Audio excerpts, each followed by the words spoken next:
एक रिटेलर जो D mart है वहां पे उसके मार्जिन बहुत कम है, तो किसका माल रखूं जिस पे ज्यादा कमाऊंगा, ये डी मार्ट के हाथ में होता है। तो उन्होंने कहा भैया अगर तेरा माल मुझे रखना है, तेरे चिप्स अगर मैं डी मार्ट बेचूंगा, तेरा साबुन में बेचूंगा, तेरा शैम्पू में बेचूंगा, मैं सामने रखने का जगह पे किराया भी लूंगा और फिर उसी किराए का ये इस्तेमाल करता है कि सेलिंग प्राइस को मार्केट प्राइस से नीचे ले आता है, क्योंकि इसको स्लॉटिंग फीस मिल जाती है। समझो बाजार में जो चीज सब जगह 100 रुपए की मिल रही है, तो इसने उससे किराया भी ले लिया, तो इस 100 की जगह 90 में बेच पाता है। और जब ये 90 में बेच पाता है तो कस्टमर इधर उधर कभी नहीं जाता है, क्योंकि इंडियन कस्टमर है वो तो यही आएगा। तीसरी strategy, strong control on opex. Opex क्या होता है? ऑपरेटिंग एक्सपेंडिचर, कंपनी को चलाने का खर्चा।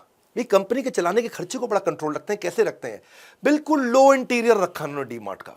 कभी डी मार्ट आपने मॉल में नहीं देखा होगा किसी बड़े, कभी डी मार्ट में बड़े एयर कंडीशन, बड़े सिस्टम, सोफा टेबल चेयर, आराम से बैठे, कुछ नहीं। डी मार्ट में भीड़ होती है। सोम बाजार, मंगल बाजार, बुध बाजार, वीर बाजार, ये उसका थोड़ा इंप्रोवाइज्ड वर्जन है, बस और कुछ नहीं। डी मार्ट सस्ता बेचने के चक्कर में बाकी सारे खर्चे कम रखता है अपने कंट्रोल। तो ये क्या करते हैं, ये कम स्पेस में ज्यादा माल रख देते हैं, और क्योंकि कम स्पेस में ज्यादा माल रखा तो और स्पेस बच गया, तो वहां पे और ज्यादा माल रख दिया। बिलिंग काउंटर भी कम रखते हैं, लोग लाइन में लगने को तैयार हैं। ये कहते हैं बिलिंग काउंटर भी कम रखो। जब बिलिंग काउंटर कम है तो मशीन भी कम लगेगी, मशीन कम है तो मैन पावर भी कम लगेगी, सिस्टम भी कम लगेगा और खर्चा बच जाएगा। पूरा लो मेंटेनेंस का इंटीरियर रखते हैं। डी मार्ट, आप शॉपिंग एक्सपीरियंस के कारण डी मार्ट को नहीं जानते, आप ह्यूज डिस्काउंट के कारण डी मार्ट को जानते हैं। वही इनका मेन फोकस रहता है।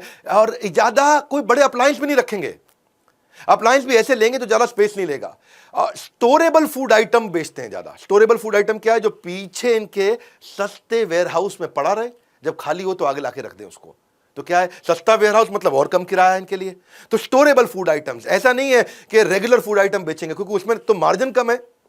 अब स्टोरेबल फूड आइटम है, अगर मार्जिन कम है लेकिन वो फटाफट फटाफट बिकता रहता है, तो इन्वेंट्री टर्नओवर का बेनिफिट मिलता है। फ्रेश फूड आइटम नहीं रखते, क्योंकि वो वाइड शेल्फ लेगा फ्रेश फूड आइटम, वहां ज्यादा स्टाफ चाहिए मेंटेनेंस के लिए। फ्रेश फूड आइटम क्या है? वो जो रोज खराब हो जाती है, तो उसके चक्कर में इनको रिफिल रेट बढ़ाना पड़ता है, लॉजिस्टिक्स की मेंटेनेंस की कॉस्ट बढ़ जाती है। तो स्टोरेबल आइटम रखते हैं, उससे इनका खर्चा कंट्रोल में रहता है। मेन मुद्दा क्या है? पर स्क्वायर फीट सेल्स कितनी कर देता हूं, हर स्क्वायर फीट पे कितनी सेल्स कर देता हूं। इनको सारे खर्चे कंट्रोल रखने हैं। इनके ऑपरेटिंग खर्चे, इंटरेस्ट का खर्चा तो कर्जा ज्यादा नहीं लेते, डेप्रिसिएशन या टैक्सेस उसको बचा के रखते हैं। सब कुछ 20% के अंदर रखेंगे, और फाइनली 15% 20% के अंदर रख के 5% प्रॉफिट कमा लेंगे। क्योंकि ना ये रिटेल के धंधे में मार्जिन कम होता है, माल जल्दी जल्दी बिकना चाहिए। मैं आपको समझाता हूं, मजा आने वाला है इस केस स्टडी में। 600 रुपए से शेयर मार्केट में अपने प्राइस को जब 3000 तक पहुंचाया, तो इन्वेस्टर को 5 गुना का फायदा हुआ। यही कारण है कि इसका मार्केट कैप बढ़ा। आज ये इतने अमीर कैसे बने? आपके मन में आता होगा ना भाई, इतने अमीर कैसे